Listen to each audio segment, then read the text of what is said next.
Assalamualaikum warahmatullahi wabarakatuh. Alhamdulillah nahmaduhu wa nasta'inuhu wa nastahdihi wa nastaghfiruh. Wa na'udzu billahi min shururi anfusina wa min sayyiati a'malina. Man yahdihillahu fala mudilla lahu wa man yudlil fala hadiya lahu. Asyhadu an la ilaha illallah wahdahu la syarika lahu. Asyhadu anna sayyidana Muhammadan abduhu wa rasuluh. Allahumma salli wa sallim wa barik ala sayyidina Muhammadin al-Fatihi lima ughliq wal khatimi lima sabaq. Nasiril haqqi bil haqq wal hadi ila siratikal mustaqim. Sallallahu alaihi wa ala alihi wa ashabihi haqqa qadrihi wa miqdarihi al-azim.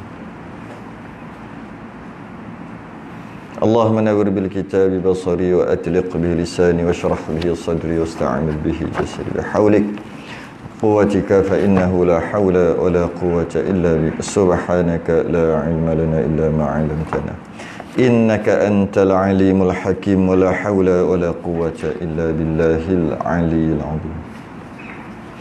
Amma ba'du. Alhamdulillah, malam ni sambung lagi kita pengajian kitab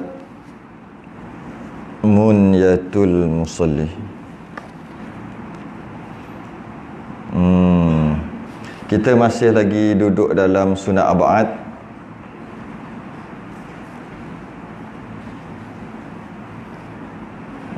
Dalam yang kunut, kita separuh kunut, sikit kunut tu baru ni.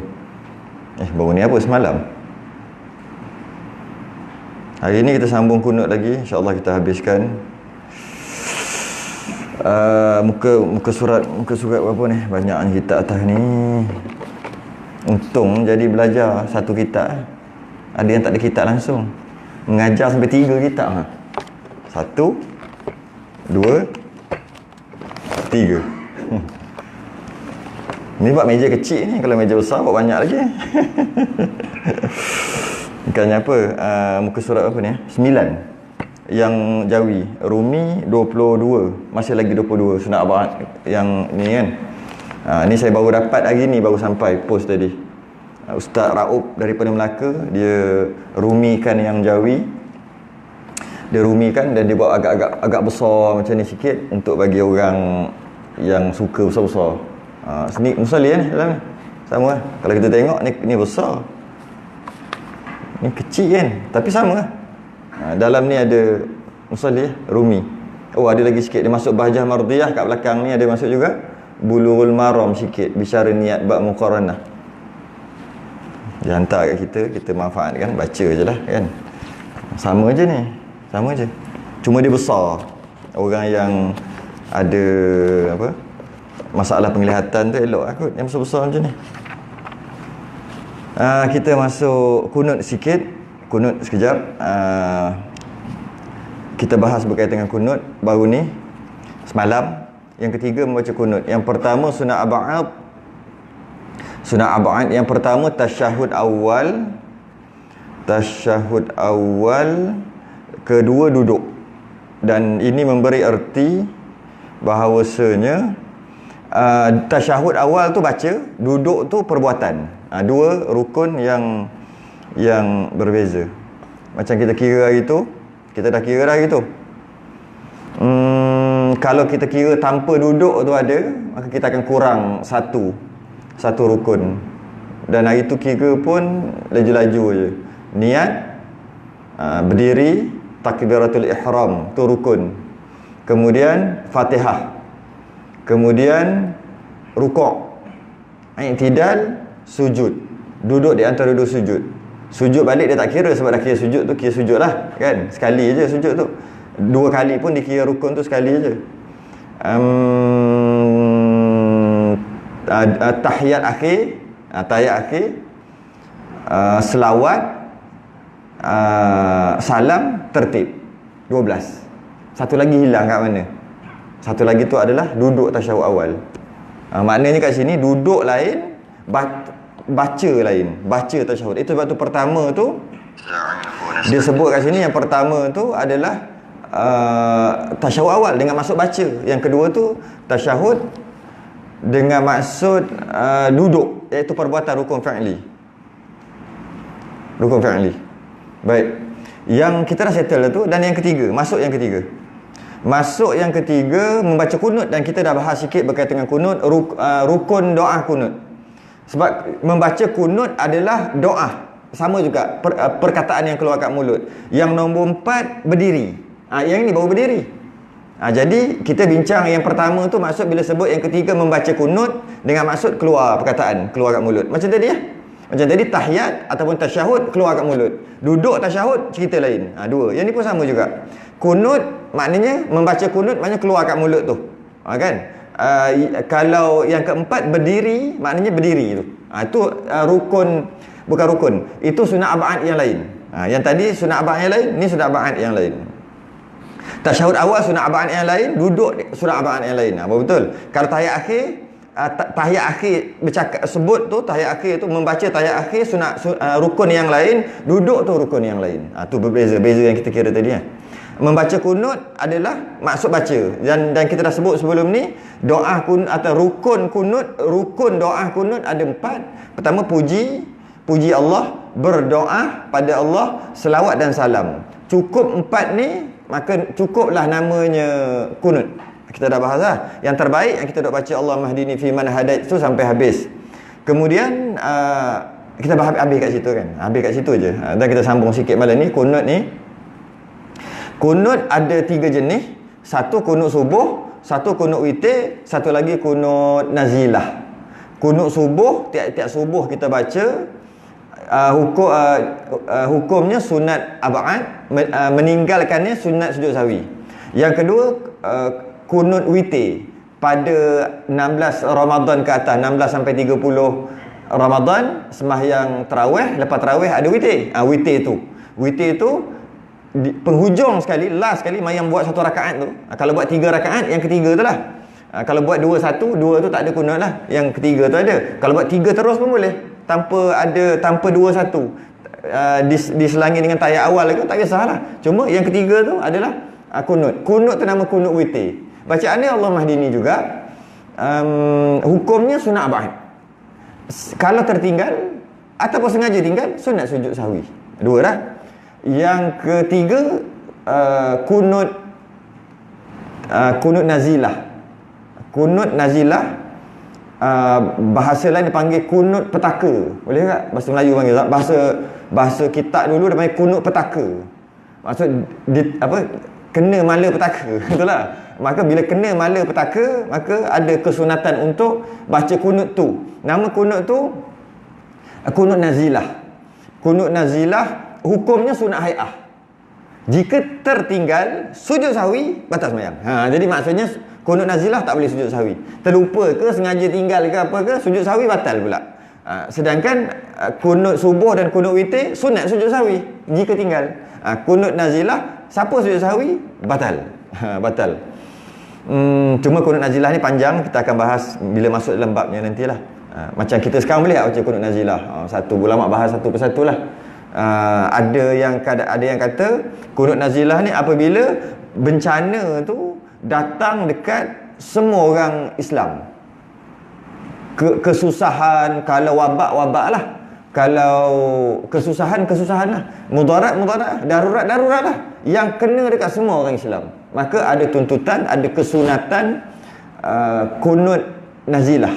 Tapi kalau bercampur, ada yang orang kafir kena, orang Islam pun kena, tak ada tuntutan pula kat situ. Ulama bahas kat situ. Macam sekarang ni nak kira tak ada lah sebenarnya. Tapi ada yang buat juga macam mana? Itu adalah pendapat yang kedua, ketiga, keempat. Biasa yang muktamadnya tak ada. Sebab COVID ni orang kafir pun kena, orang Islam pun kena. Maka dia tak ada tuntutan kat situ mengikut pendapat yang muktamad. Macam mana pun tengok mazhab lain ada, boleh lagi. Malah pendapat mazhab Syafi'i pendapat dhaif. Mazhab Syafi'i boleh juga walaupun kena kat orang kafir juga. Cuma yang muktamad ni kita kadang-kadang tak perasan. Yang tu yang terbaik kita amal. Kunut nazilah apabila hanya kena kat orang Islam, orang kafir tak kena. Barulah ada kesunatan. Penting ke benda ni? Penting. Sebab jika tidak ada tuntutan kunut nazilah, dia buat juga, batal sembahyang ni. Dan kesunatan kunut nazilah ni hanya pada sembahyang fardu. Sembahyang sunat tak ada. Sama juga macam tadi, mazhab lain ada kata sembahyang sunat pun boleh. Malah pendapat mazhab Syafi'i yang dhaif pun kata sembahyang sunat pun boleh, dikias. Tapi yang muktamadnya sembahyang sunat tak ada. Hanya sembahyang fardu aja di rakaat yang terakhir. Macam mana boleh jadi ni? Asalnya kunut ni adalah kunut nazilah.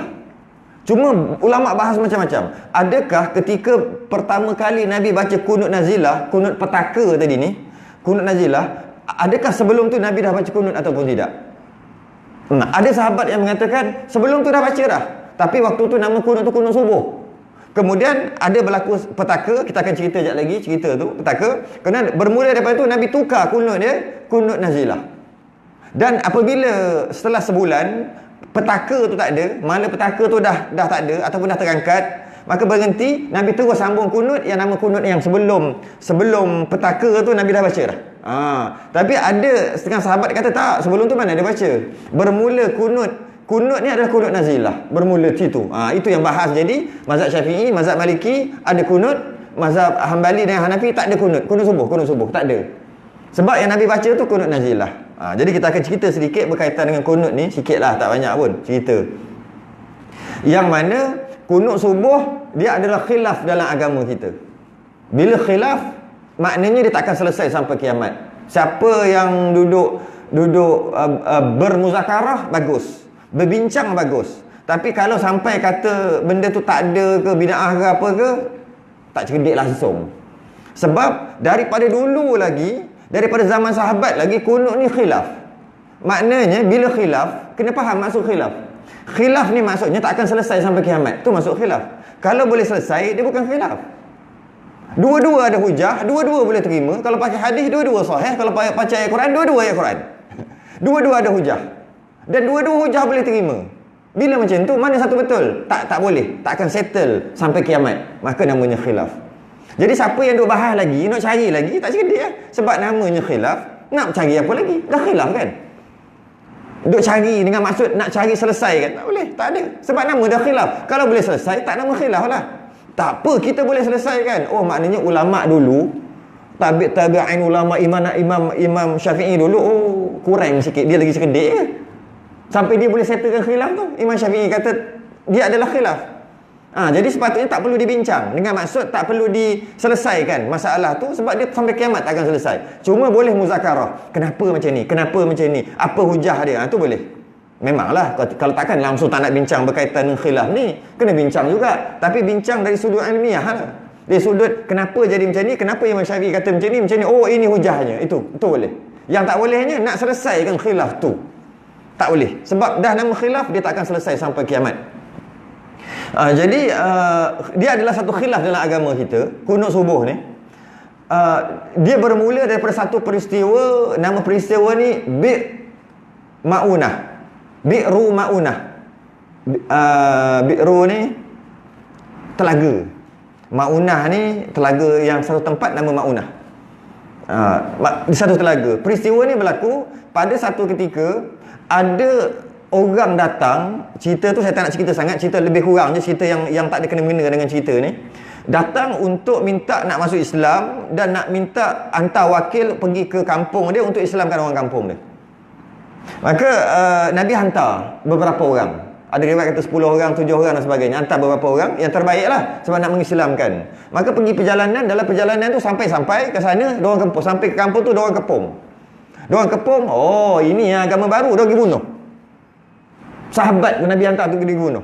Selang beberapa lama, itu saya tak nak cerita kes tu, dia bunuh. Selang beberapa lama, mungkin ada kata 2 minggu, ada kata beberapa hari. Selang beberapa lama, datang yang lain pula daripada Najd, lain pula, ketua kampung juga, ketua kabilah juga. Dia kata, aku nak masuk Islam, tapi kalau kaum aku masuk Islam, baru aku masuk Islam. Aku berminat. Sebelum tu dia tanya tu, macam mana Islam, aku ni ketua kabilah sekian. Nabi kalau ketua kabilah, Nabi cerdik. Nabi akan pegang kepala-kepala. Dengan kepala tu masuk Islam, rakyat dia memang semua masuk Islam. Itu yang berlaku dekat kita ni, Nusantara ni. Kalau tidak, kita tak tahu nak sembah pokok lagi apa sekarang ni. Macam mana kita duk dapat Islam ni? Asal usul. Para pendakwah dulu, kata ada kata daripada Yaman, ada kata Mesir, ada kata tak kisahlah daripada mana pun. Ada kata keturunan Nabi, ada tak kisahlah daripada mana pun. Datang untuk pegang kepala. Siapa kepala? Sultan. Dakwah sultan masuk Islam, kita Islam tak? Padahal waktu tu agama sembah pokok, agama apa dia panggil lah? Agama yang duduk lautan tu lah, sembah roh-roh tu. Sembah semangat-semangat tu, dan Hindu waktu tu. Waktu tu Hindu dan yang semangat-semangat ni. Sampai sekarang kan ada semangat tu, semangat ni, semangat tu kan. Sampai sekarang ada lagi. Waktu tu dengan pendakwah tadi tu, dia datang bukan untuk berdagang dekat ni. Tapi kita dalam buku sejarah, saya tak suka baca buku sejarah, dia kata. Cukup berangin baca buku sejarah. Sebab dia kata Islam tersebar di Nusantara kerana pedagang Arab datang nak cari rempah. Rasa tak tapi buku teks tak boleh marah. Kenapa? Dalam masa yang sama, kalau orang mengaji sikit, saya masuk universiti dan saya mengaji sikit lagi, dalam buku-buku sejarah, kitab-kitab sejarah mereka, dia tulis lagi mubaligh, nampak dia guna ayat cantik, mubaligh Kristian datang menyebarkan Kristian dekat tanah Melayu Nusantara. Sebab tu dekat Nusantara ada Kristian, dekat negara Malaysia ni ada Kristian, sebab mubaligh datang berdakwah. Dia panggil dakwah lah, maksudnya dakwah lah, maksud datang untuk memperkenalkan agama dia. Tapi Islam kita dapat kebetulan sebab nak beli rempah. Nampak? Mubaligh sungguh-sungguh dia kerja untuk menyebarkan dakwah. Kita ni dapat kebetulan nak beli rempah, tengok bagusnya Pak Arab ni nak beli rempah ni. Bagus agama apa? Ha? Kita dah sembah pokok ni. Tok nenek kita dulu kata, Allah macam hina sangat. Akhir sekali, agama apa? Macam best saja. Masuk agama. Jadilah Islam. Allah. Sedangkan Islam ni dia tersebar ni kerana adanya dakwah tu, tabligh tu. Sebab tu tersebar. Sepatutnya kena kata pendakwah datang semata-mata untuk berdakwah dekat Nusantara, sambil-sambil alang-alang dakwah beli rempah. Baru betul. Bukan sibuk nak beli rempah, akhir sekali nampak pakai serban pelik ni bukan orang kita ni. Akhir kali itu buku sejarah. Secara tak langsung, secara halus. Secara halus dia selit. Tapi kalau Kristian, mubaligh Kristian. Allah sedap nama. Datang untuk berdakwah. Dapat akhir sekali orang Malaysia ada yang jadi Kristian kan. Sekarang ni ramai yang Kristian lah. Cuma dia mengkristiankan bukan orang Melayu ke, tu cerita lain lah. Cuma orang Kristian datang dengan mubaligh, seolah-olah organisasi dia sangat hebat. Tapi Islam tak sengaja je dapat kita kat sini. Sedangkan tidak datang di sini, datang di Nusantara, tok nenek kita dapat bukannya daripada terdapat Islam, tidak. Mereka memang telah merancang daripada awal mubaligh ataupun pendakwah-pendakwah kita, pendakwah-pendakwah Arab belah sana tu. Ada kata Yaman, ada kata belah Yaman, ada kata belah Mesir, pendakwah sana. Tu tak penting lah. Datang akhir sekali baik sangat, akhir sekali raja terpaut hati nak masuk agama Islam, kemudian biasanya dia akan kahwinkan tadi tu dengan anak dia. Biasanya cerita dia macam tu lah. Maka berlakulah Islam lah kita, kerana pandainya kita punya mubaligh ataupun pendakwah kita tu menyampaikan dengan dia ambil, dia pegang kepala tu. Maka Nabi SAW bila dia kata aku ni ketua kabilah, ketua kampung, aku ni ketua kampung, dia lah siapa yang buat buku sejarah tu ubah sikit, malu lah, kata negara Islam, tiba-tiba dapat tak sengaja. Geram betul kalau baca macam tu. Kadang-kadang kalau kita mengaji kitab-kitab, kita tengok Islam datang ke tanah Melayu, bukan cara macam tu. Caranya tersusun, terorganisasi, bukan ter-Islam kita ni, tak. Tapi dia tulis tu Allah, cara halus je tu, halus je. Jadi bila Nabi tahu dia adalah ketua kabilah, kalau aku dapat Islamkan dia, semua dia punya kabilah akan masuk Islam. Dan nampak orangnya baik. Tapi dia ingat juga, jadi kalau dia ada syarat dia, engkau pergi dakwah di kabilah aku, di kampung aku tu, Najat nama tempat tu, jika mereka masuk Islam, aku masuk Islam lah, sebab aku ni diangkat sebagai ketua oleh dua orang. Jika aku tukar, takut-takut orang. Macam tu lah orang baru nak masuk Islam. Memang logik pun macam tu. Akhir sekali Nabi risau, baru kena bunuh 2-3 minggu lepas. Ni kalau hantar lagi ni, habislah. Takut-takut kena juga macam ni.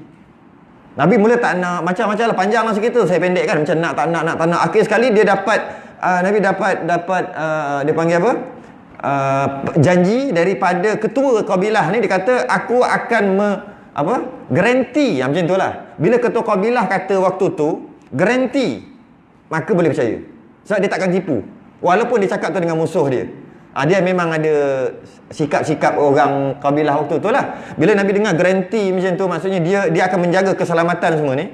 Nabi bagi 70 orang yang terbaik, hafal Quran, sahabat yang terbaik, hantar.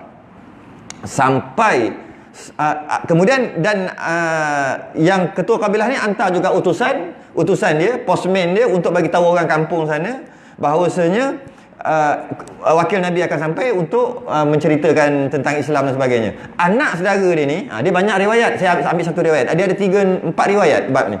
Saya ambil riwayat yang ni lah, baik sikit lah. Ada riwayat lagi tu, yang tu memang jahat lah.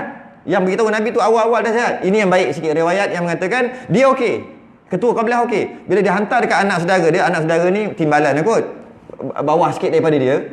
Bila dapat tahu, marah ni anak saudara dia ni. Anak saudara dia marah, anak dia saudara dia datang serang, kau nak datang kampung kami, kau nak Islamkan, nak keluarkan kami daripada agama nenek moyang kami. Yang ni, yang orang ni tak tahu ni, ketua ni. Kemudian dia hantar, dia hantar tentera dia untuk pergi kepung. Di satu tempat nama Ma'unah, Bi'ru Ma'unah nama tempat tu. Jadi telaga tu. Dan akhir sekali serang. Ramai yang mati, maksudnya musuh ramai yang mati. 70 orang Al-Hafiz, bukan Al-Hafiz biasa-biasa ni, malah orang yang terbaik diserang. Hanya seorang je selamat, sempat lagi cerita kat Nabi. Yang lain terbunuh, malah orang jahat juga ada terbunuh. Musyrikin yang tadi pun ada terbunuh jugalah. Kira puas hati lah juga. Tapi puas hati pun apa main serang hendap macam tu. Malah wakil tu datang masa nak bincang mula-mula tu, dia paling je, tombak masuk, mati sia-sia je. Bukan depan dengan depan. Bukan depan dengan depan. Dia biasanya kalau pengutus utusan, tak boleh bunuh dia. Kalau bunuh tu tak boleh, memang tak boleh. Bila hantar utusan tu tak boleh dibunuh. Kalau bunuh utusan tu, dia memang cari nahas. Kalau itu antara peraturan peperangan. Utusan tak boleh. Kan kalau kita tengok biasa kan, datang utusan satu sama satu. Okey, tak boleh jadi. Kau tim tak boleh. Patah balik. Okey, kita perang. Mau perang. Dia tak boleh bunuh dekat situ. Mana boleh kalau bunuh kat situ melanggar undang-undang peperangan. Kerana tu kan utusan dengan utusan, bincang dengan bincang. Masing-masing kedua-duanya bukan orang perang. Maksudnya bukan yang terbaik, bukan pahlawan. Dia yang pandai cakap ni. Apa dia panggil? Negotiator. Negotiate-nya orang. Jadi dia bukan yang terbaik. Jadi nak negotiate supaya tak jadi perang. Tiba-tiba sama-sama kau bunuh kau punya utusan. Itu memang cari nahas. Maknanya dia telah melanggar peraturan peperangan. Antara peraturan perangan, tak boleh bunuh budak kan, tak boleh bunuh perempuan, tak boleh rosakkan rumah ibadah dan sebagainya. Antaranya itulah. Utusan tu tak boleh bunuh. Kalau nak perang pun tunggu diorang pergi dulu, nak perang kan. Tiba-tiba dia bunuh utusan tu. Bila dia bunuh utusan, dia kata kalau bunuh utusan habis lah kita. Kita ni dah kira memang teruk sangat ni. Kita kena cari bunuh juga yang 70 tu, yang balance lagi tu. Kepung, akhir sekali yang selamat cuma seorang sempat lagi. Dan ketika waktu tu tengah sembahyang, waktu tu Nabi SAW tengah sembahyang, Jibril bagi tahu bahawasanya 70 orang sahabat tu telah diserang. Sebelum sahabat yang lepas tadi sampai, Nabi dah dapat awal-awal. Jibril lagi laju lah. Dia kata Jibril bagi tahu bahawasanya rupa-rupanya telah diserang. Marahlah. Kemudian yang ketua ni riwayat yang pertama ni, yang ketua ni yang kata tadi ni, dia berarahkan anak dia untuk bunuh yang arahkan peperangan tadi. Macam alamak sorry lah macam tu kot. Tak apa. Macam tu lah. Akhir sekali dia arahkan anak dia. Anak dia pun pergi bunuh yang mengarahkan anak saudara dia tadi tu. Bunuh tapi tak sempat mati. Akhir sekali mati juga masa dia aku nak pergi bunuh Muhammad. Dia bunuh tak sempat mati kan. Akhir sekali dia kena penyakit. Akhir sekali dia mati dalam perjalanan nak pergi bunuh Nabi. Setelah dia dibunuh tapi tak kuatnya dia, tak mati. Tapi dah cedera lah. Itu cerita yang paling okey lah saya rasa. Ada beberapa riwayat lagi. Dan ketika Nabi terima wahyu ataupun terima daripada Jibril bahawasanya 70 orang, Allah, dah lah baru ni 10 orang.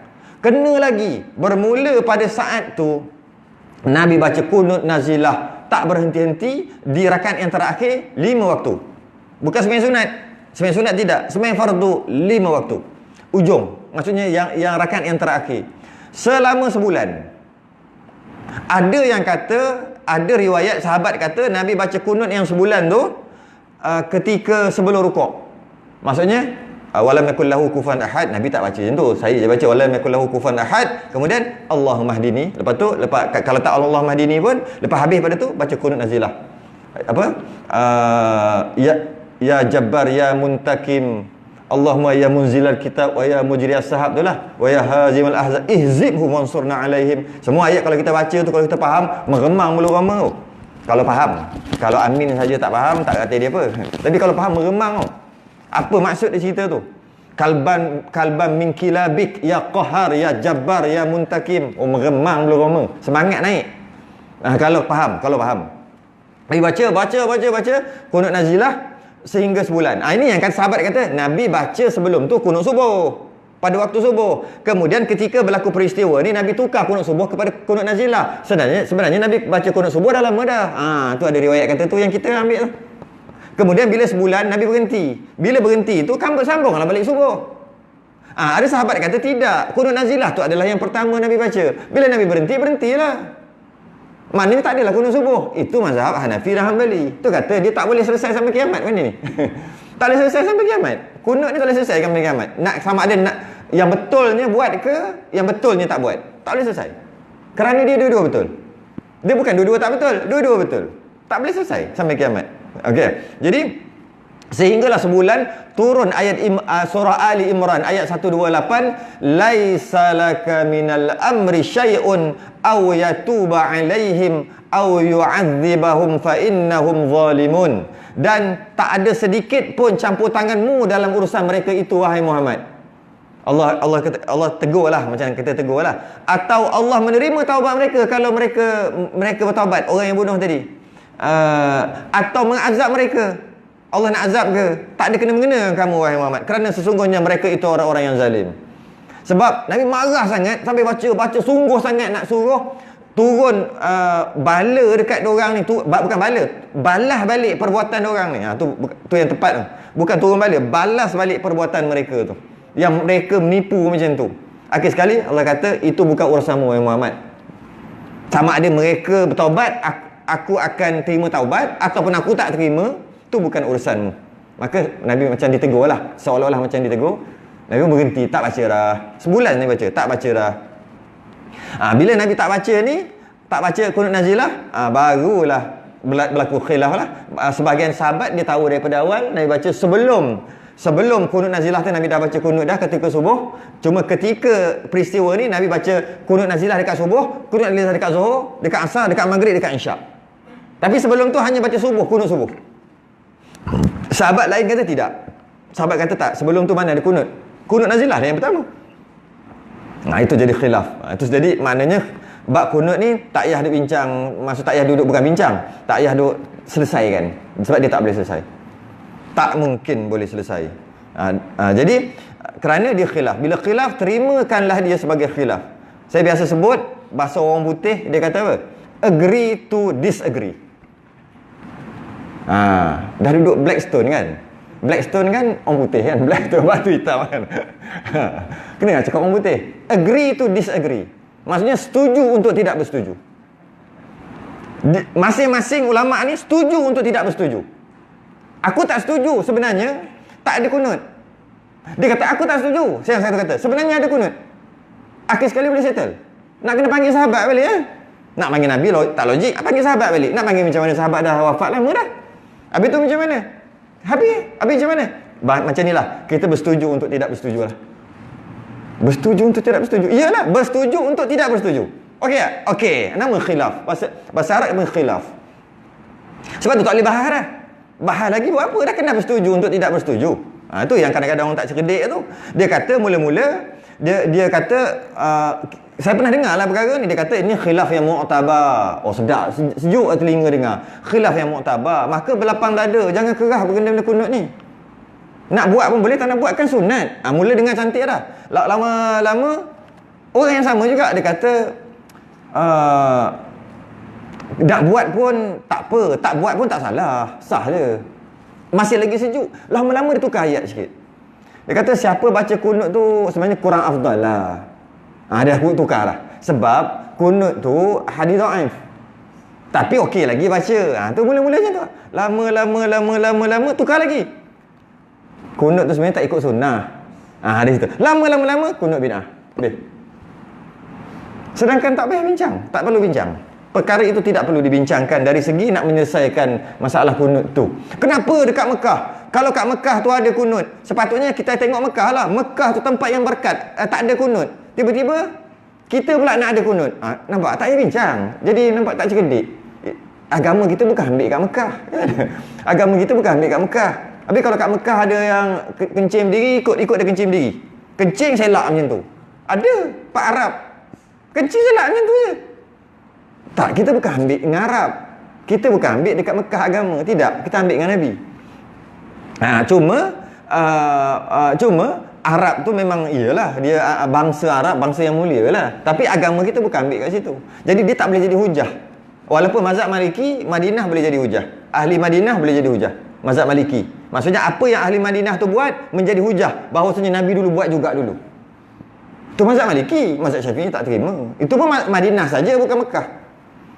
Kerana tu kan kadang-kadang dia buat apa, tarawih sampai 48 sebagainya. 48 tu tarawih. Ada yang kata 36. Kerana jangan bincang dah berkaitan dengan kena kunut ataupun tidak. Tak payah. Yang nak bincang apa hujah kata kena kunut, apa hujah kata tak kena. Okey, stop. Lepas tu agree to disagree. Setuju untuk tidak bersetuju.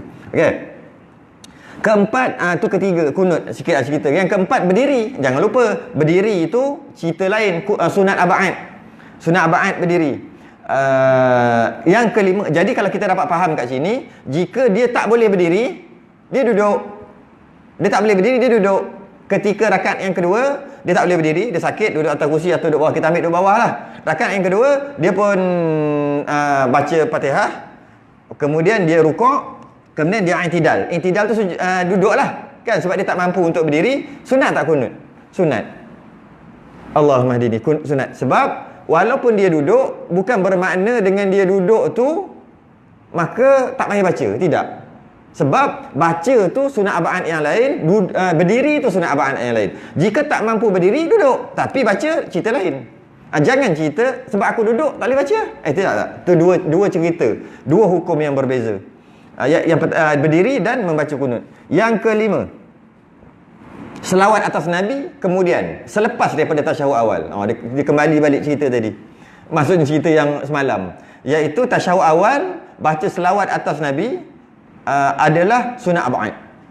Kenapa sebut selawat? Kan nombor satu adalah tasyahud awal. Saya pernah cerita benda ni. Bila suruh baca tasyahud,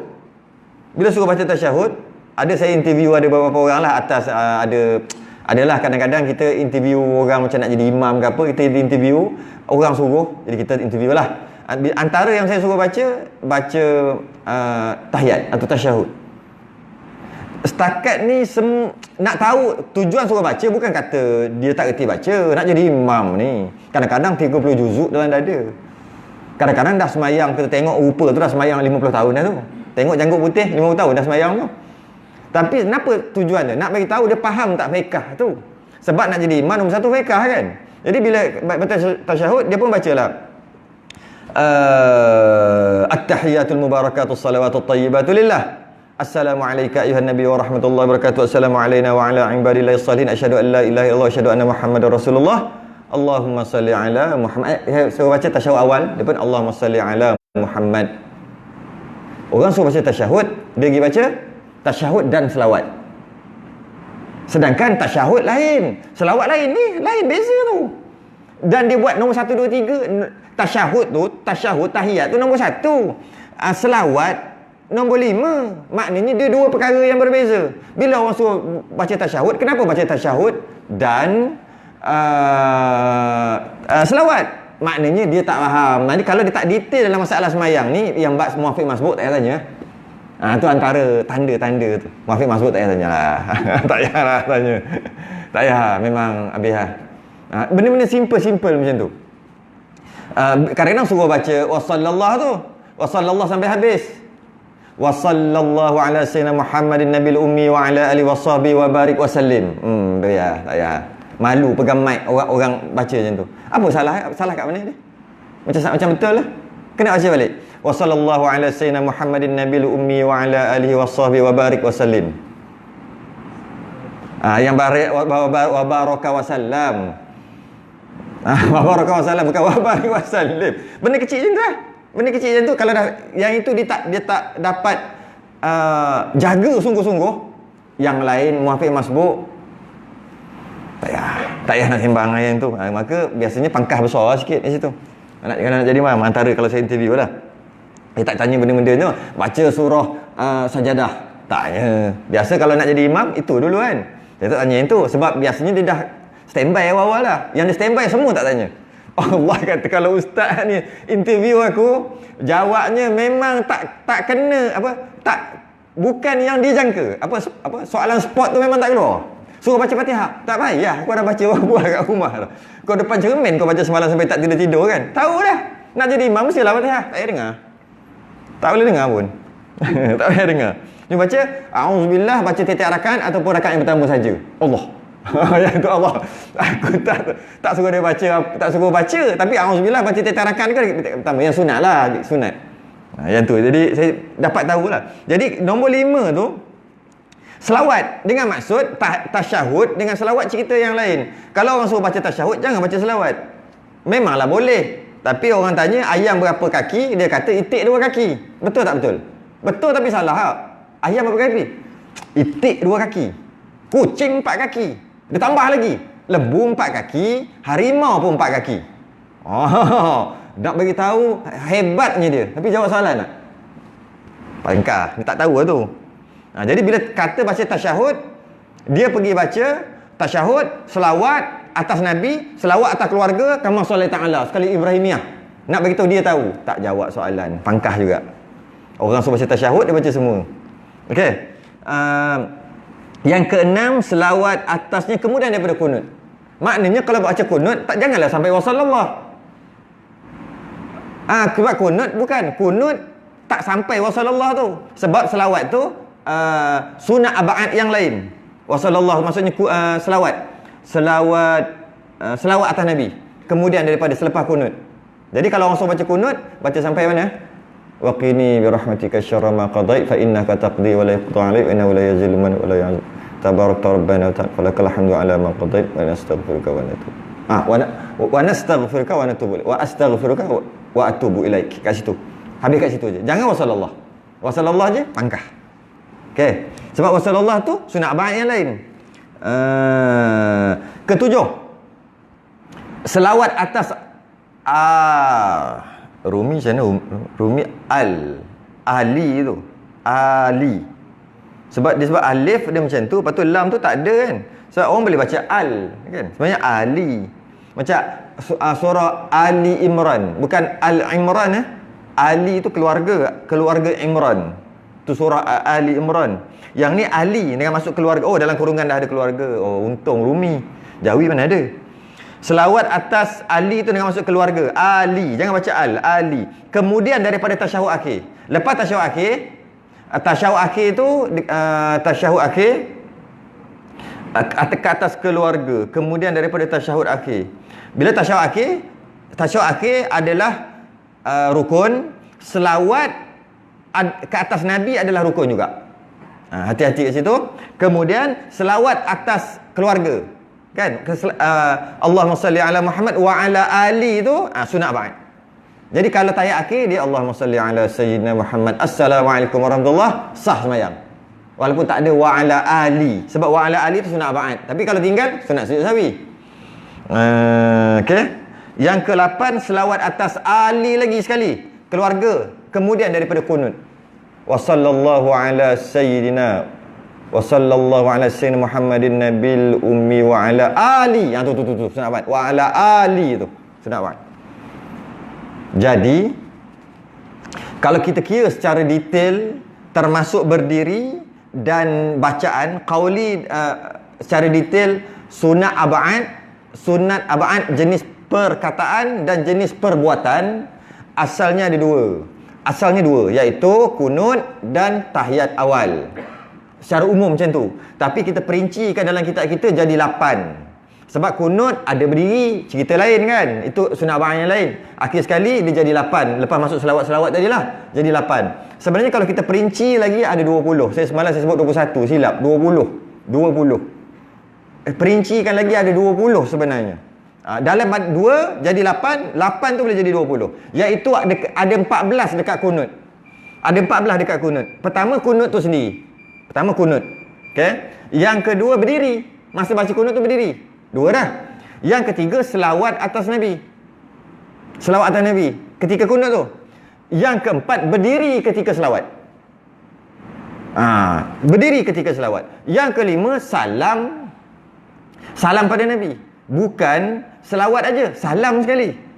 Yang keenam berdiri ketika salam. Yang ketujuh selawat pada keluarga Nabi. Yang ke-8 berdiri ketika selawat atas keluarga Nabi. Ada detail kan? Ke-9 salam atas keluarga Nabi. Ke-10 berdiri ketika salam atas keluarga Nabi. Okay. Yang ke-11 selawat atas sahabat Nabi. Sahabat sekali. Sahabat. Sunat abang ni atas sahabat. Yang ke-12 berdiri ketika selawat atas sahabat Nabi. Okay. Yang ke-13 salam pada sahabat. Allah, salam pun sekali. Ya. Yang ke-13 salam pada sahabat. Yang ke-14 berdiri ketika salam pada sahabat. Jadi hati-hati kat situ. Berdiri tu mungkin tak perlu hati-hati kot. Tak ada orang tiba-tiba duduk kot Cuma tak membatalkan, cuma sunat sujud sahwi kalau tinggal. Jadi hati-hati. Kalau tak sujud sahwi cacat. Macam mana cacat? Kain terkoyak. Cacat lah tu. Walaupun boleh pakai tapi terkoyak. Hati-hati dekat mana? Tak ada salam ataupun mungkin tak ada selawat pada sahabat.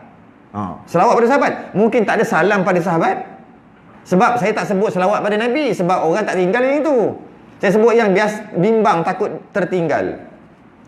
Iaitu salam pada Nabi takut tinggal. Selawat mana ada? Macam wasallallahu ala sayyidina tu dah awal-awal Nabi dah.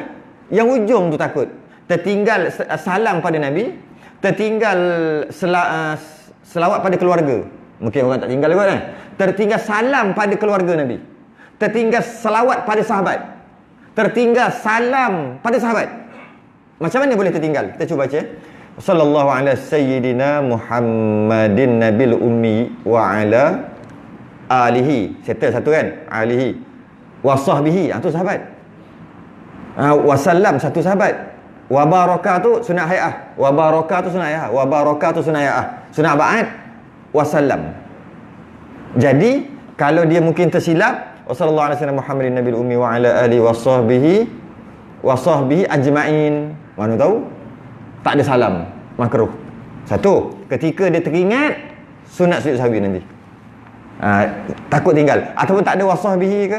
Sallallahu alaihi wasallam Muhammadin nabil ummi wa ala alihi wa ala alihi wa baraka wasallam ke? Macam tu ke? Mana wasahbihi? Sahabat je pun. Tak ada pun tak apa. Kadang-kadang kita baca doa sahabat kita tak sebut, tak apa pun. Tidak. Dalam kunut selawat atas Nabi, selawat atas keluarga, selawat atas sahabat. 3. Itu yang poin besar. Yang lain-lain tu biasa kita baca. Kemudian salam atas Nabi, salam atas keluarga, salam atas sahabat. Sebab tu selawat dan salam ni kena gabung sekali. Okey? Innallaha wa malaikatahu yusalluna 'alan nabi. Sesungguhnya Allah dan para malaikat selawat ke atas Nabi. Ya ayyuhalladzina amanu, wahai orang-orang yang beriman, sallu alaihi, selawatlah ke atas Nabi. Wassalim taslima kan. Dan ucaplah salam sejahtera. Jadi Allah suruh dalam Quran bukan selawat atas Nabi saja, selawat dan salam. Maka kunut dikiaskan kepada keluarga selawat dan salam, dan kepada sahabat selawat dan salam juga. Jadi itu 14 ada ketika kunut, 6 ada ketika tasyahud. Pertama tasyahud baca, yang kedua duduk, tasyahud awal duduk. Itu sunat ba'at juga. Yang ketiga selawat atas Nabi dalam tasyahud. Yang keempat duduk ketika selawat atas Nabi. Itu juga sunat ba'at. Yang kelima selawat pada keluarga Nabi dalam tasyahud akhir. Kan selawat atas keluarga kan sunat ba'id, tasyahud akhir. Duduk ketika selawat atas keluarga Nabi dan tasyahud akhir. Itu detailnya ada 20. Semua 20 ni adalah sunat ab'ad. Kalau dapat soalan nanti, senaraikan 20 sunat ab'ad. Ada 2 je macam jadi 20. Tulis satu-satu detail secara macam ni. Okey, maka sekalian itu, kau apa dah? Macam banyak lagi ni. Sekejap. Tak keluar pula. Dah sejam belum? Tak keluar. Oh, belum. 45 minit aku. Biar betul. Lah. Okey. Cukup lah macam tu. Maka sekalian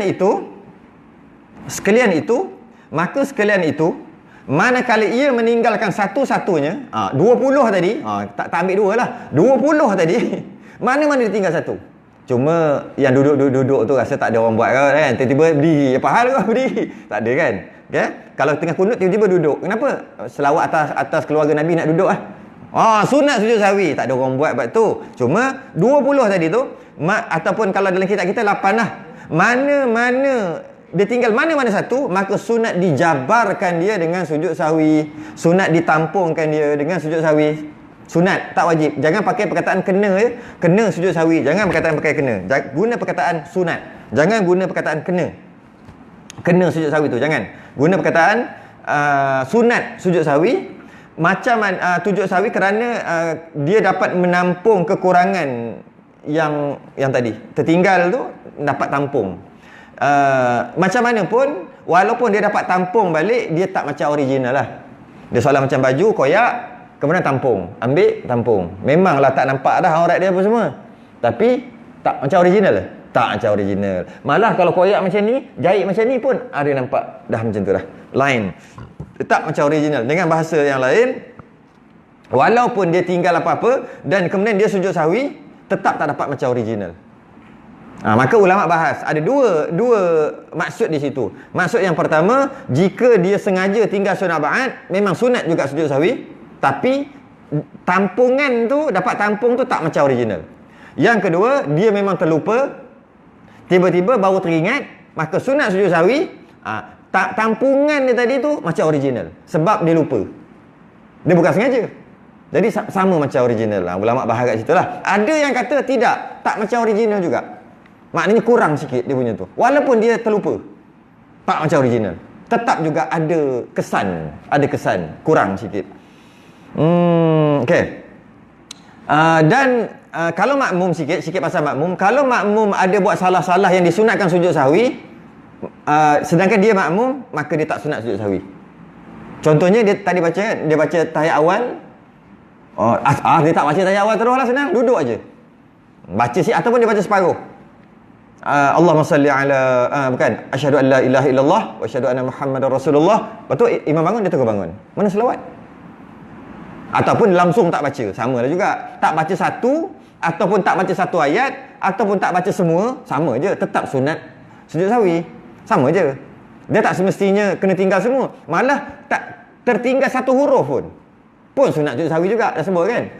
Tertinggal satu huruf, kalau rukun batal. Kalau sunat ba'ad, sunat sujud sahwi walaupun satu huruf. Dia tinggal lah, sama ada tinggal tasyahud habis ataupun dia tinggal ujung-ujung ke. Yang penting tak habis tasyahud awal dia, ataupun kunut dia tak habis, tak kisahlah. Sepatutnya sunat sujud sahwi. Tapi dia makmum. Bila dia makmum, tak sunat sujud sahwi kerana imam tanggung. Tu besar imam. Innama ju'ilal imamu liyu'tamma bih. Dijadikan imam untuk diikuti, maka ikutlah imam, maka imam akan tanggung. Rukun pun imam boleh tanggung. Masbuk, yang tak sempat habis baca Fatihah, yang langsung tak baca Fatihah pun imam boleh tanggung. Ini kan pula sunat ba'ad, lagilah boleh tanggung. Ini kan pula subhana rabbiyal a'la wa bihamdihi, tak baca, lagilah imam boleh tanggung. Sebab sunat hayah. Sunat rukun pun imam boleh tanggung. Kerana tu Nabi SAW pernah doa dulu. Saya dah cerita sebelum ni, cerita sekali lagi secara tu dalam hadis dia. Ya Allah, engkau berilah petunjuk pada imam dan engkau ampunkanlah muazzin Bilal. Kenapa beri petunjuk pada imam? Sebab dia nak tanggung ramai orang ni, bagi petunjuk kat dia. Bagi petunjuk pada imam. Jadi makmum, walaupun dia tertinggal mana-mana sunat ba'ad, tak sunat sujud sahwi kerana imam tanggung. Dan semasa dia nak sujud sahwi, Okey, ketika dia sembahyang seorang atau jadi imam, ketika dia nak sujud sahwi tu, dia wajib niat sujud sahwi. Dia tak boleh main sujud aja, dia kena niat. Aku nak sujud sahwi ni. Fil alamina innaka hamidum majid. Nak sujud sahwi ni, nak sujud sahwi ni. Macam itulah. Bukannya dia main kosong, dia panggil itlaq. Itlaq dalam kitab biasa betul itlaq, kosong. Tak tahu apa-apa, lepas tu kena sujud sahwi ah. Sahwi okey. Terus sujud, tak boleh. Dia kena niat untuk sujud sahwi. Cuma bahas niat baliklah. Akhir sekali payah nak bahas niat, panjang. Nak bahas niat, dan kita pernah bahas niat berbulan-bulan. Sebab sebulan sekali waktu tu kan. Berbulan-bulan bahas bab niat aja. Lintasan tak lintasan dan sebagainya. Maka dalam kitab Hidayatul Sibyan, dia bagi penyelesaian, settle.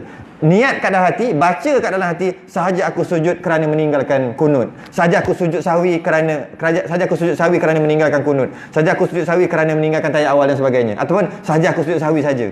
Suruh cakap dalam hati untuk settle masalah tu. Adakah perlu? Tak perlu. Cuma panjang ceritanya. Macam mana nak niat? Dah memang sujud, mestilah niat. Kan dia bahas, kalau ingat balik 2 tahun lepas, tengok balik rakaman lama. Kita bahas berkaitan dengan niat.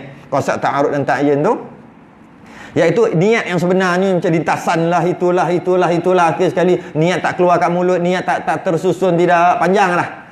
Niat ni macam lafaz ni sunat ke tidak. Akhir sekali macam ni lah. Dalam Hidayatul Sibyan mudah aja. Baca kat dalam hati. Usolli itu aku sembahyang. Baca dalam hati, saja aku sujud sahwi. Kerana tu tak payah tak apa. Kalau dalam kitab Hidayatul Sibyan beritahu kerana sekali. Baru sujud. Sebab nak bergerak panjang. Sebenarnya tak perlu kan. Bukan wajib pun. Lintahlah kat hati, niatlah. Habis tu niat tu macam mana? Niatlah tu kan. Jadi tu jadi panjang. Payah. Baca je lah. Aku nak sujud sahwi. Tukar je lah ayat lain. Aku nak sujud sahwi. Sahaja aku sujud sahwi. Kena sujud sahwi ni. Bacalah dalam hati macam mana pun. Jangan keluar kat mulut aja. Tapi makmum tak perlu niat sujud sahwi. Makmum yang kat belakang tadi ni, makmum kena follow imam. Makmum tak sunat sujud sahwi. Makmum tak sunat niat sujud sahwi. Kerana niat sujud sahwi tu ada dalam makmuman. Dah ada makmuman tu, maksud aku jadi pengikut. Apa imam buat, semua aku buat. Maka makmum tak payah niat. Tak perlu niat sujud sahwi. Ikut aja imam. Sebab kaedahnya imam bila sujud sahwi, makmum wajib sujud sahwi. Imam sujud sahwi, makmum wajib sujud sahwi. Imam tinggal sujud sahwi, imam tak buat sujud sahwi, makmum boleh buat sujud sahwi setelah imam bagi salam kan. Itu pun kena bab lain tu.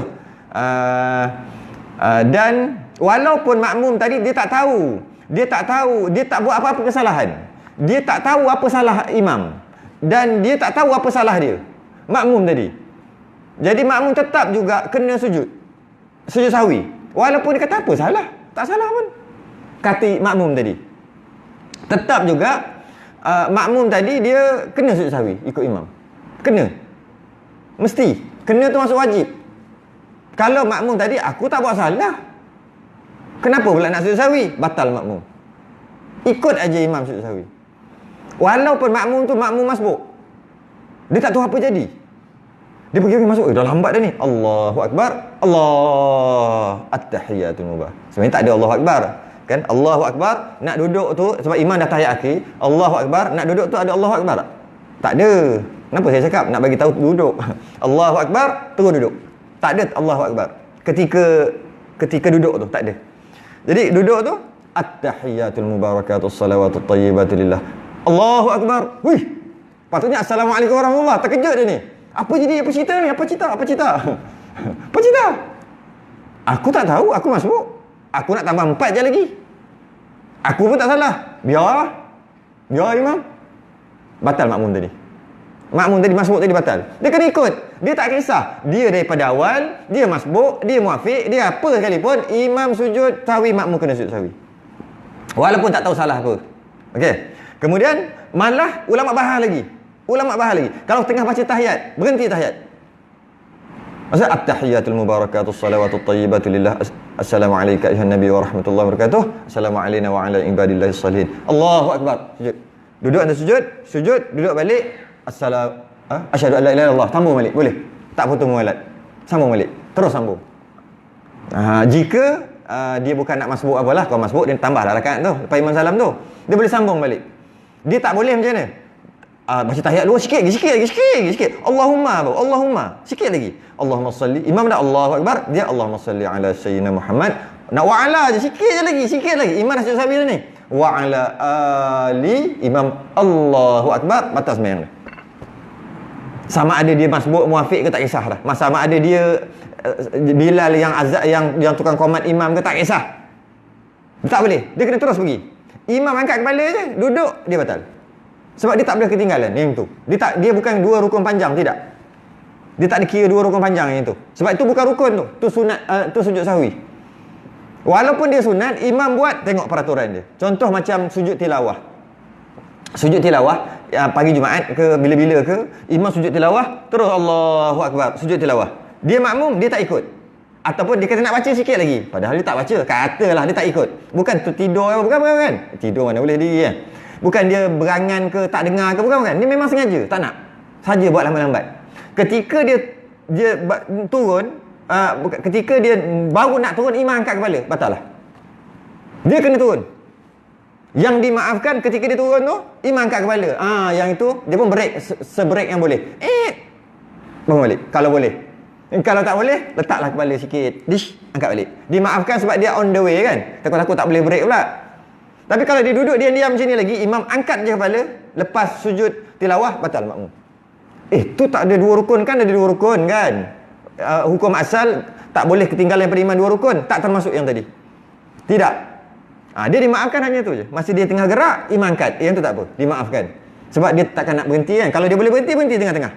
Habis dah bagi dia sujud tilawah. Macam tu sama juga. Ketika imam sujud sahwi, dia kena segera. Ketika dia baru nak sampai, imam angkat, dimaafkanlah, letaklah kepala, angkatlah balik. Sebab dia dah hak perjalanan. Tapi kalau dia duduk lagi, Allahumma salli ala sayyidina Muhammad wa ala, sikit lagi, wa ala ali, Allahu Akbar. Imam dah duduk. Dia baru nak pergi sujud sahwi, batal sembahyang dia awal-awal dah. Batal sembahyang dia awal-awal. Dia boleh sambung tahiyat kalau nak baca tahiyat. Apa dia? Tak dengar. Fatihah. Lepas tu?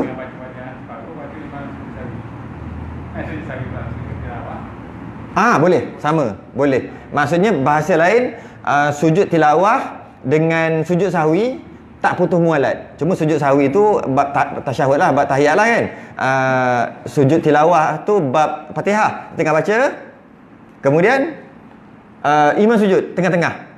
Dia bukan boleh berhenti. Bukan. Ayat tu bukan. Dia boleh berhenti Fatihah untuk sujud, bukan. Ayatnya wajib berhenti Fatihah. Itu ayat dia. Sujud, bila bangun sambung terus, tak putus mualat. Ketika tahiyat pun sama juga. Malah kalau amin pun tak putus, sama juga. Amin. Macam dia tengah baca Fatihah, imam, maksudnya dia baca Fatihah, imam baca Fatihah, tunggu sekejap baru dia baca. Atas sebab-sebab tertentu. Tak ada masalah pun kan. Baca Fatihah awal dengan imam pun tak ada masalah kan. Afdalnya lepas amin. Dia pun baca awal. Atas sebab-sebab lah, adalah. Ketika dia bagi imam iyyaka na'budu, baru dia alhamdulillah. Contoh kan. Kemudian imam dah amin, dia baru mungkin ihdinas siratal kan. Ihdinas siratal, imam amin, dia pun sebelum ihdinas siratal tu amin, sambung terus, boleh. Yang tak boleh macam bersin. Dia baca iyyaka na'budu wa iyyaka nasta'in, alhamdulillah, habis. Tak boleh, dia kena bismillah pada awal. Sebab nampak dia punya kenapa? Sebab sujud sahwi dia adalah sembahyang, perbuatan sembahyang, cerita pasal sembahyang. Sujud tilawah sembahyang, amin sembahyang, bersin alhamdulillah sembahyang. Perbuatan sembahyang tak, kerana tu putus mualat. Tapi tak batal, putus. Dan ada lagi ni, tak habis lagi ni. Dan makmum masbuk tadi, kita nak up sikit perbahasan. Makmum masbuk tadi, dia kena sujud juga, sujud sahwi walaupun dia tak tahu apa-apa. Dia punya pasal lah, dia tak tahu. Imam sujud, dia sujud. Okey? Kemudian dia sambung rakaat dia lepas imam salam macam biasa. Kemudian dia sujud sahwi tadi tu wajib. Wajib sujud sahwi kan? Bangun, tambah rakaat, 1 rakaat, 2 rakaat, 3 rakaat, tahiyat akhir. Fil alamin innaka hamidum majid. Makmum tadi yang tak tahu apa-apa yang berlaku tadi, sunat sujud sahwi sekali lagi. Iaitu sujud sahwi sunat pula. Yang tadi sujud sahwi wajib ikut imam. Yang ni sujud sahwi sunat. Dan ketika sujud sahwi sunat ni, wajib niat aku nak sujud sahwi. Yang ketika sujud sahwi wajib tadi, tak wajib niat sebab makmuman, ikut imam. Lepas tu sunat, tak wajib yang kedua. Jadi maknanya ada 2 kali lah sujud sahwi. Pertama wajib, yang kedua sunat bagi masbuk. Sebenarnya bukan masbuk aja. Sebenarnya bukan masbuk je.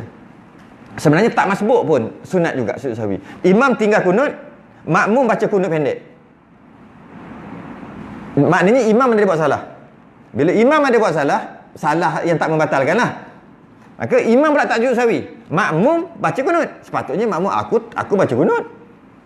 Aku peduli apa? Jadi aku tak kena sujud sahwi. Tidak. Makmum sunat sujud sahwi. Sunat tak wajib. Sunat sujud sahwi. Walaupun dia tak buat salah, walaupun dia baca. Imam tak baca imam tak baca kunut lah. Itu je lah yang logiknya. Ada lagi beberapa perkara. Jadi maksudnya imam buat salah, makmum kena tanggung. Betul tak? Walaupun makmum tak buat salah. Ketua buat salah, rakyat kena tanggung. Walaupun tukar pemerintahan. Okey, dua sujud dua kali. Sikit. Oh lama. Dah habis ni. Dua sujud pada akhir sembahyang, akhir last sekali. Dua kali. Pendapat mutamad 2 kali. Pendapat dhaif sekali je. Tu je nak bagi tahu. Tapi kalau buat sekali, sah sujud sahwi dan makruh. Sebab dia bukan pendapat yang mutamad lah kalau buat sekali. Okey, kemudian dahulu daripada salam, sebelum salam. Sebelum salam, dahulu maksudnya sebelum salam. Maknanya kat sini ada mazhab lain, antaranya mazhab Hanafi, sujud sahwi selepas salam. Sujud sahwi selepas salam baru sujud. Mazhab Syafi'i sujud sahwi sebelum salam. Dan boleh juga mazhab Syafi'i sujud sahwi selepas salam dengan syarat. Dengan syarat ketika dia sujud sahwi, ketika dia tahiyat, dia memang nak sujud sahwi, tiba-tiba terlupa. Dia terlupa, alamak lupa. Tapi bila dia ingat ketika dia Assalamualaikum warahmatullahi wabarakatuh, Assalamualaikum warahmatullahi wabarakatuh. Lupa sujud sahwi. Sunat dia sujud sahwi walaupun lepas salam. Niat masuk semayang balik, sujud sahwi, terus je, tak payah takbir apa. Takbir Allahu Akbar boleh lah kalau ada makmum. Allahu Akbar, sujud, duduk atas sujud walaupun dah bagi salam. Sujud balik, duduk balik, salam balik. Itu apabila selepas salam. Cuma ketika dia sujud tu, dia dah salam dah habis sembahyang. Dia teringat, dia sujud niat masuk sembahyang, sujud sahwi, duduk di antara sujud yang kedua kentut, batas sembahyang. Bukan batas sujud sahwi, batas sembahyang walaupun dia dah bagi salam tadi. Allah, menyesal aku kata. Maknanya dia masuk sembahyang balik dan dia kena salam balik. Itu sujud sahwi di luar di selepas salam. Tapi hukum asal adalah di dalam sembahyang. Mazhab Syafi'i. Mazhab Hanafi luar. Mazhab Maliki paling best sekali, iaitu sujud sahwi yang kesalahan yang dibuat yang terkurang, macamnya tertinggal kunut. Mazhab Maliki ni tinggal kunut, tinggal tahiyat awal, sunat buat sebelum. Sunat buat sebelum salam. Bila tinggal benda yang terkurang, contohnya terkurang kunut, terkurang tahiyat awal kan. Mazhab Maliki sunat sujud sahwi sebelum salam. Tapi kalau yang terlebih, contohnya lebih rakaat, 5 rakaat, 3 4 4 5 4 5 4 5 tambah satu lagi kan. Kemudian sunat sujud sahwi kan, yang itu selepas salam. Mazhab Maliki. Sebab terlebih buat lepas salam, terkurang buat dalam salam. Tu mazhab Maliki. Mazhab Syafi'i semua dalam sikit habislah. Macam mana? Makmum? Yang mana ni? Cerita mana ni? Yang selepas salam tadi. Tak wajib. Tak wajib. Makmum tak wajib ikut. Makmum sunat ikut. Tak wajib. Kalau makmum, imam sujud sahwi, biar entah buat apa tak tahu tu. Tak wajib ikut. Tak wajib. Sebab imam masuk balik dalam sembahyang setelah dia salam, makmum salam, imam masuk balik, tak wajib makmum masuk balik. Tak wajib. Sunat sahaja. Wallahu alam. Tangguh dulu. Kita masuk sunnah hayat.